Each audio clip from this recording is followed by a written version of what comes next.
Sunday evening, August 15th, 1971.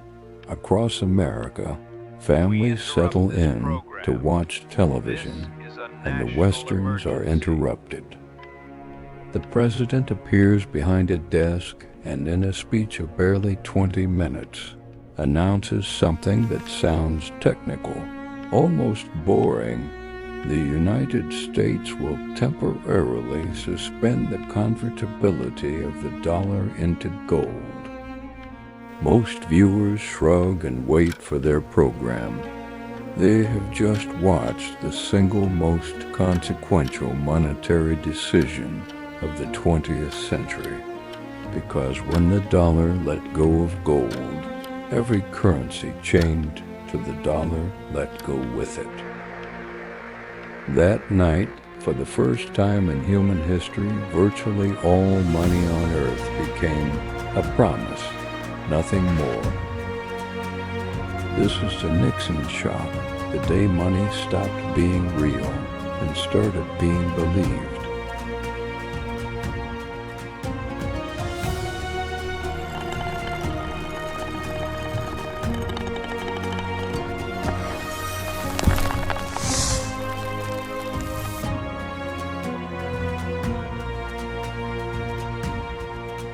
The system that died that Sunday was built in 1944, Bretton Woods, a story this channel will tell in full another day.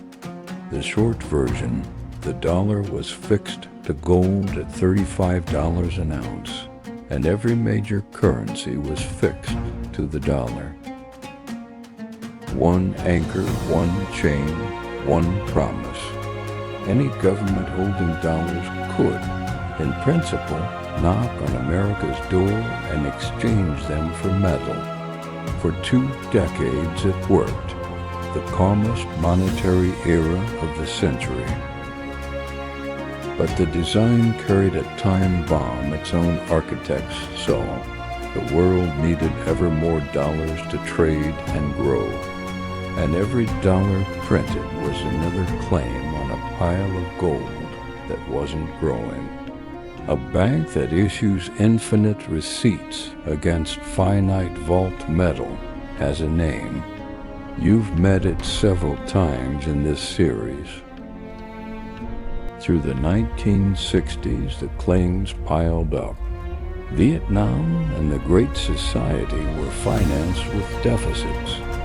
Dollars flooded overseas. By decade's end, foreign governments held far more dollars than Fort Knox could ever honor, and the sharp ones did the math. France, loudest of all, began converting dollars to gold and shipping it home. Legend says warships were sent for it. The record shows ordinary transports, but the gold truly moved, tons of it. Britain queued behind.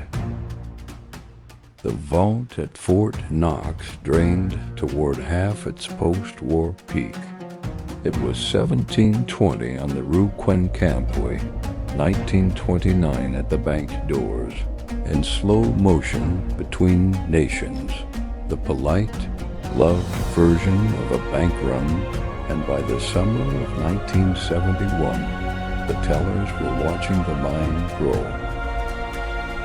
Friday, August 13th, the President summons 15 advisors to Camp David and orders total secrecy. No calls home, no leaks. For 2 days in the Maryland woods, they debate breaking the promise at the heart of the world economy. The Treasury's silver-haired guardians of orthodoxy resist. The pragmatists point at the vault. The decision that emerges is wrapped brilliantly in packaging voters would love. A 90-day freeze on wages and prices to fight inflation, a surcharge on imports to protect American jobs, and almost as a footnote, the gold window closes. Temporarily, on Sunday night, the president preempts the most popular show on television to tell the world. The stock market, misreading everything, soars the next morning. The temporary suspension has now lasted more than half a century.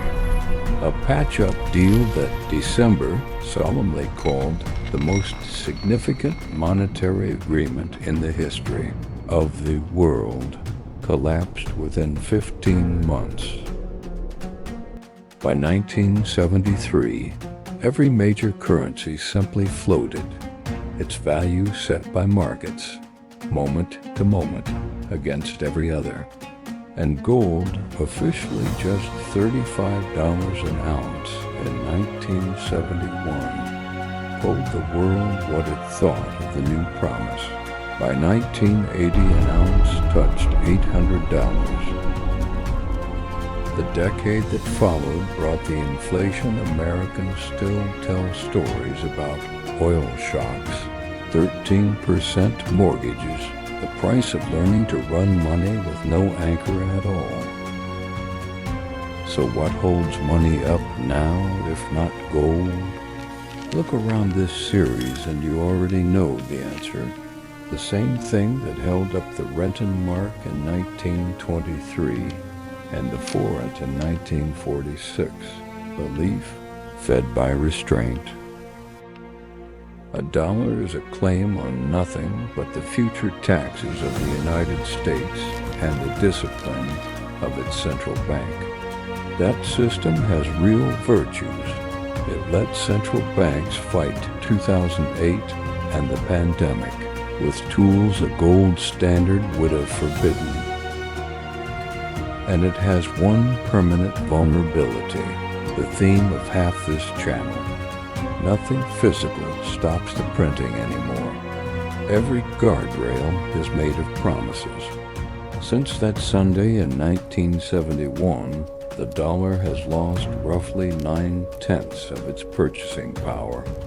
Slowly, quietly, a penny at a time. Not a collapse.